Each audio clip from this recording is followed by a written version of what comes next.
પંચાયતી રાજ તફાવત સ્વરૂપ. તો પંચાયતી રાજ કેટલી છે? તો કે 3 છે: ગ્રામ પંચાયત, તાલુકા પંચાયત અને જિલ્લા પંચાયત. તો સૌપ્રથમ જોઈએ ત્રણેય વચ્ચે તફાવત શું છે. પહેલો છે બેઠકનો તફાવત. શેનો તફાવત છે? બેઠકનો. તો ગ્રામ પંચાયતમાં કેટલી બેઠક હોય છે? 8 થી 16. જ્યારે તાલુકા પંચાયતમાં 16 થી 32. જિલ્લા પંચાયતમાં હોય છે 32 થી 52. પછી વસ્તીની વાત કરીએ 3000 થી 25000 સુધીની વસ્તી ગ્રામ પંચાયત. ત્યારબાદ તાલુકા પંચાયત, તો 25000 થી 1 લાખ સુધીની વસ્તીને તાલુકા પંચાયત, અને 4 લાખથી વધુ વસ્તીને શેમાં ગણાય છે? કે જિલ્લા પંચાયત. બેઠકમાં વધારો કેટલાથી? જો 3000 વસ્તી વધે, 25000 થી 3000 જેટલી વસ્તી વધે એટલે 28000 થાય, તો 2 બેઠક વધારી શકાય છે. જો તાલુકા પંચાયતમાં જો 1 લાખ ઉપર 25000 વસ્તી થઈ જાય, 1,25,000, તો બીજી 2 બેઠકો વધારી શકાય છે. એમ દર 25000 કેટલી બેઠકો વધારી શકાય? 2 બેઠકો વધારી શકાય. જિલ્લા પંચાયતની અંદર કેટલી છે? દર 1 લાખની વસ્તી 2 બેઠકો વધારી શકાય છે. ત્યારબાદ મહિલાઓ માટે અનામત. તો ગ્રામ પંચાયતમાં 50% અનામત, તાલુકા પંચાયતમાં 50% અને જિલ્લા પંચાયતમાં 50% અનામત જોવા મળે છે.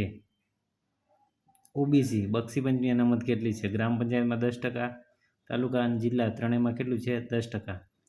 એસસી એસટી અનામત વસ્તીને આધારે, તો જિલ્લામાં એસસી એસટીની વસ્તી છે કે નહીં એના આધારે રાખી શકે. હવે અનામત જે છે એ બેઠક છે નક્કી કોણ કરશે? તો ગ્રામ પંચાયતમાં કલેક્ટર, તાલુકા પંચાયતમાં વિકાસ કમિશનર, અને જિલ્લામાં પણ શું છે? જિલ્લા પંચાયતમાં પણ વિકાસ કમિશનર. હવે બેઠકની ફાળવણી પણ કોણ કરે છે? એ જ પ્રમાણે કલેક્ટર ગ્રામ પંચાયતમાં, તાલુકા પંચાયતમાં અને જિલ્લા પંચાયતમાં વિકાસ કમિશનર. ચૂંટાયેલા વડાને ગ્રામ પંચાયતમાં શું કહેવાય છે? તો કે સરપંચ કહેવાય. તાલુકામાં તાલુકા પંચાયત પ્રમુખ, અને જિલ્લામાં શું કહે? જિલ્લા પંચાયત પ્રમુખ. વહીવટી વડા એટલે કારોબાર આખો કોણ સંભાળે? તો કે વહીવટ કોણ કરે આખે આખો? તો તલાટી કમ મંત્રી ગ્રામ પંચાયતનો વહીવટ કરે. તાલુકા પંચાયતનો વહીવટ કરે ટીડીઓ, જિલ્લા પંચાયતનો વહીવટ કરશે ડીડીઓ. મુદત કેટલી હોય? તો ત્રણેયની 5 વર્ષ. ઉમેદવારની લઘુત્તમ ઉંમર કેટલી હોવી જોઈએ?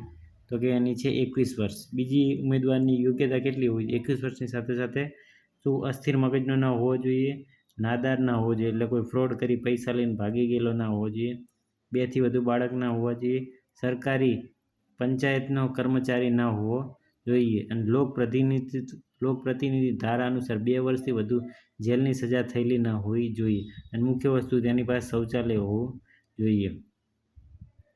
ત્યારબાદ ફોરમમાં કેટલા સભ્ય હોવા જોઈએ? 1/3 સભ્ય હોવા જોઈએ ગણપૂર્તિ માટે. અને પંચાયતની બેઠક ક્યારે મળે? તો દર મહિનામાં 1 વાર. ગ્રામ પંચાયતની બેઠક દર મહિને 1 વાર મળે. પછી તાલુકા પંચાયત તો દર 3 મહિનામાં 1 વાર. જિલ્લા પંચાયતની દર 3 મહિને 1 વાર. ત્યારબાદ પંચાયતની રાજની વાત કરીએ. પંચાયતી રાજ્ય ખ્યાલ કોને આપ્યો? ગ્રામ પંચાયત, તો મહાત્મા ગાંધીએ. ઓકે. દ્વિસ્તરીય ગ્રામ પંચાયત, તો અશોક મહેતા સમિતિ. ત્રિસ્તરીય પંચાયતી રાજ, એનો ખ્યાલ કોને આપ્યો? બળવંતરાય મહેતા. અને 4 સ્તરીય પંચાયતી રાજ એ આપ્યો તે GVK રાવે આપ્યો હતો.